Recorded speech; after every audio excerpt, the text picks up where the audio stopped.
Daya hiji lalaki boga pemajikan kemudian boga anak tilu eta lalaki teh usaha mah usaha tapi ku Gusti Allah dikersakeun teu maju-maju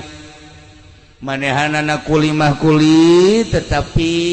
gajihna teh ieu teu nyukupan kana kahirupan keluargana usaha naon bae ternyata orenganan teu nyukupan nyana ngobrol jeung pamajikanana aduh ieu urang dibere susah amat Gusti cek pamajikanana heueuh nya deuleu batur mah geus hararebat kok urang susah amat tidinya terus kunyana dilakonan susah kadang isuk-isuk bisa dahar sore-sore mah henteu kadang-kadang sore bisa dahar jang isukan mah henteu susah anu luar biasa dilakonan hirup susah ku keluarga tersebut mang bulan-bulan bahkan aya taunna lain teu usaha tetapi Allah ngersakeun susah lain teu kuli tapi Allah ngersakeun susah hese lamun geus dikersakeun ku Gusti Allah susah nyana tengah peuting ngadoa ka Gusti Allah ya Allah ya Rabb abdi geus ngalaksanakeun hirup sabara taun susah luar biasa tatangga sekitarna maka deuleuna jala lembar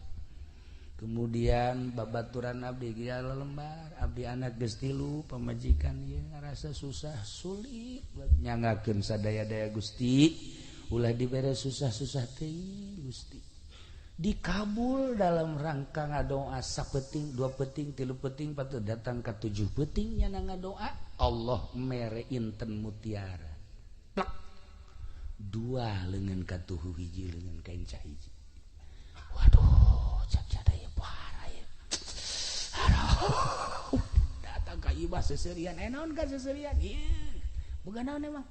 tak mutiara hiji nanti mana kan ngadoa ka Gusti Allah diijabah ku Gusti Allah pamajikanana langsung seserian berarti urang kuarima ti mimiti isukan meureun urang lain jelema susah deui ka geus pokona mah jual isukan naon kahayang imah kendaraan dan lain sebagainya geus urang mah kuaringis nang ti Allah ieu muhun atuh langsung isukna dibawa ku pamajikanana ke pasar eueuh nu daekeun nebak ku mahal-mahalna ieu mah inten mutiara teh buatan mana ditimbang teh sakitu poharana hese atuh ieu mah meulina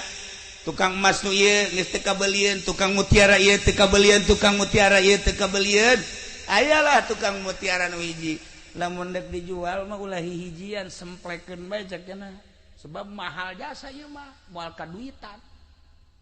bebeja deui nya ka salakina kakak seperti eta cenah tah mutiara geus kumaha isuk bae jadi beuk sore kunaon ai peuting manehanana ngimpi kiamat barang ngimpi kiamat langsung ka sorga barang lalakon ka sorga aya 2 bangunan imah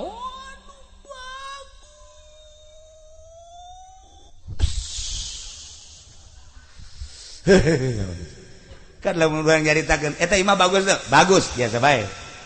tapi lamun itu imah bagus tuh wah tambah bagus rada bagusan berarti tapi lamun imah nu itu tambah budak bagus jasa berarti kesebat kan pas ka awewe be weh itu awewe geulis tuh geulis biasa bae tapi lamun itu tuh itu bapak tuh mantap tuh geulis jasa tah mah nah eta geulis jasa berarti lamun itu tuh eta mah tah geus pohara geus berarti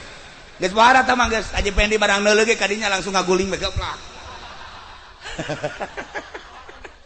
langsung kasurupan berarti kan gelis jasa iya makan di sorga ya Allah ya Rabb begitu datang ke sorga dulu 2 bangunan sakitu hebatna nanya ka malaikat ayata naon woi istana menang teh kula kadenya menang sok di dulu ai istana jang sae sebenarnya cak malaikat jang anjeun jeung keluarga anjeun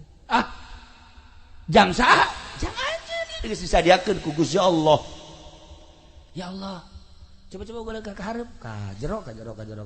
pas datang ka jero kentengna eueuh 2 malaikat ieu bangunan nu sakieu hebat kok bocor masa sih di surga anu bocor kieu cek malaikat teh bongan ente ngadoa ka Gusti Allah dicokot 2 kenteng dibuktikan mutiara lamun teh mah maneh tahan dina kasusahan teu ngadoa atuh moal bocor ta ieu teh dicokot tina kenteng dibuktikan mutiara terserah ente tah mah lamun deuk ditambal dibalikeun teh mutiara lamun teh mah ku ente dijual teh mutiara pake sesenangan di dunia atuh ente ka surga bocor hudangnya na cak jalan teh aing boga istana namanya di surga bocor je emang di talaga mah heuh bae bala bocor aja di surga kujana di duluan batakna tina inten yakut masyaallah jendela-jendelana jeung lawangna tina emas nu lain emas model di dunia ya Allah ya Rabbi terus sekitar kunyana di deulehan ieu mah pohara amat bangunan je eueuh di dunia mal aya teh mah bangunan surga nyada bebe jaka pemajikanana neng kakak tadi ngimpi naon kak ngimpi kiamat aju ka surga di surga geus disadiakeun imah urang aduh hese nyaritakeunana ngan bocor neng masa bocor di surga mah eta kentegna eueuh 2 ku kakak ditanyakeun ka malaikat kok eta bisa bocor gitu gara-gara kakak ngadoa ka Gusti dicokotlah 2 kenteng dibuktikan mutiara tah nuku neng dijual teh eta teh kenteng sorga nu dibodip ku Gusti Allah jadi mutiara terserah ka neng tah lamun teh mah atuh deuk dijual bae pake sesenangan kurang nyeun imah kendaraan jeung dahar segala rupa meureun ke urang di sorga boga istana bocor lamun teh mah atuh deuk dibalikeun deui berarti urang tahan moal kebal di dunia ieu jan nu sugih pae nu susah mah komo atuh dari kuatan neng cek nanti kena aya kos kitu carana malah mending balikeun deui bae ka ditu kajian urang jeung moal kebal hirup di alam dunia urang kuari umur teh meureunan geus aya 35 lamun datang ka 70 30 lah tahan kula malah kajian asal di surga bae masyaallah eta lamun urang boga pamajikan diajak musyawarah kasusahan hajeun mah iya karim surga dunia tah mah eta pan lain kitu pamajikan urang Cikupa mah heh Cikupa mah lain kitu ka tadi bangunna teu usaha-usaha ngojek ka gojek di pan kakak mah teu bisa ngojek jabagan ngaji emangna seubeuh kumakan ngaji wah ieu pamajikan Cikupa blon ieu barang di dieu KTP-na urang talaga aja beres lah ieu mah awewe kugeulain di Baghdad akhirna kumaha cek pamajikan anaka tahan kasusah kula mah asal di sorga engke bikeun deui ka kakana doa deui ka Gusti Allah doa deui ya Allah ya Rabb abdi bere umpian ku Gusti daripada engke abdi ka sorga haju kurang sempurna bangunan nyanggakeun sadaya-daya cokot deui Gusti harita kene dicokot teh bebe jaka pamajikan geus urang mah mending hirup susah di alam dunia tapi tentrem ibadah ka Gusti Allah janu sugih paeh nu gagah paeh raja paeh RT paeh komo urang geus urang nyanggakeun urang ari ibadah bae lah ka Gusti Allah nemah jasa tah pamajikan resep tah urang boga pamajikan kos kitu tah nanya ka salakina Kak bangun capeun amat di mana Kak usaha lah ka janu aya gemal kadahar geus usaha ulah terlalu hantem-hanteman teuing asal aya jang dahar bae ka urang are ibadah ka Gusti Allah tiis perasaan hate perasaan tiis enak-enak kana hate salakina ge ji bener oge aing teu salah milih ya kasihan kata si mana usaha bangun kesangan gitu aja untung wallahu alam untung teu nama itu bener ka usahana ai can untung lah balik atuh ye ai ka dieu kudu mawa duit tinggal salakina bae hak isi pamajikan jelema teh jurig sih talaga tapi lain talaga dieu telaga seberang ka ditu nah iyalah para jamaah kaum muslimin wal muslimat rahimakumullah nu sugih nu gagah pejabat abri TNI kiai ustad santri masyarakat lalaki awewe artis masyarakat biasa ujung-ujung nama maut perhitungkan ku urang diri urang ketika maut geus puguh kiai mah maut loba amal na maca Quran sholawat zikir geus puguh ustad mah paeh teh maca Quran sholawat zikir sholat geus puguh santri mah maut teh ketika abuya anakna maut di bejaan sareurik pan ka abuya putra maut udah tabrakan salah kok tenangan amat jih atuh anak aing mah paeh geus talar Quran ai sia cak nu ceurik teh heueuh oge nya atuh jih atuh santri mah keur ngaji salat ustad kitu keneh polisi tah jeung abri nu kudu mikir ge ye mun paeh aing kumaha ieu nah geus kaloda polisi pedagang nu ngabohong bae tolol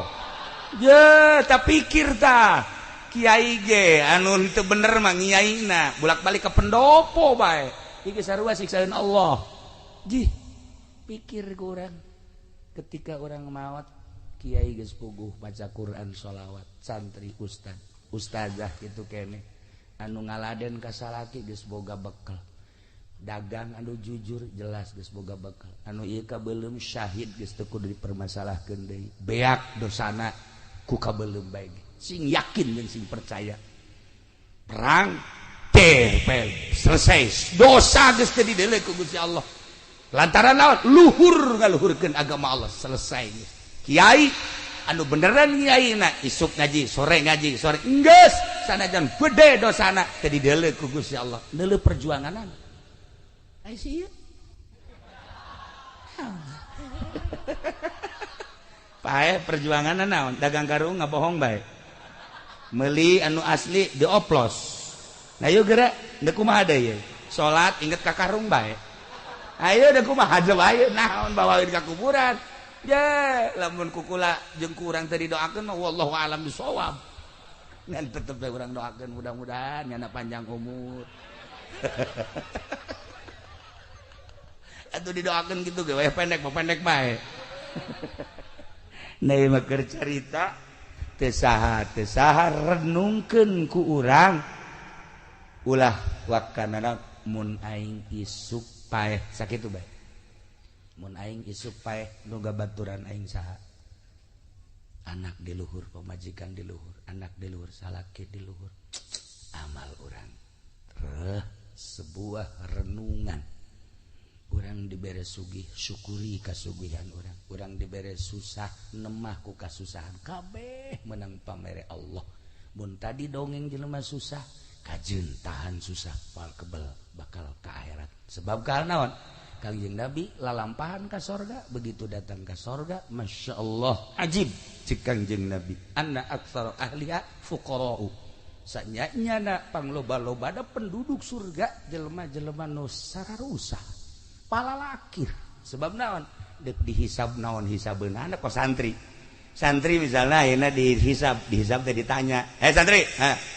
naon boga sia itu bogana naon sugan sendal ge cepit sebelah lain naon kula mah teu bogana samping ge IG menang pamere cek jana teh oh siapa teu bogana naon kula mah kadang-kadang kula mah dahar ge milu ka babaturan kula milu ka kula pamilu-milu bae aya biasa ayo makrak batur elos ayo sataon naon mah buah kiai di orang kukula masalah hisabeun santri mah cek malaikat langsung surga hisabeun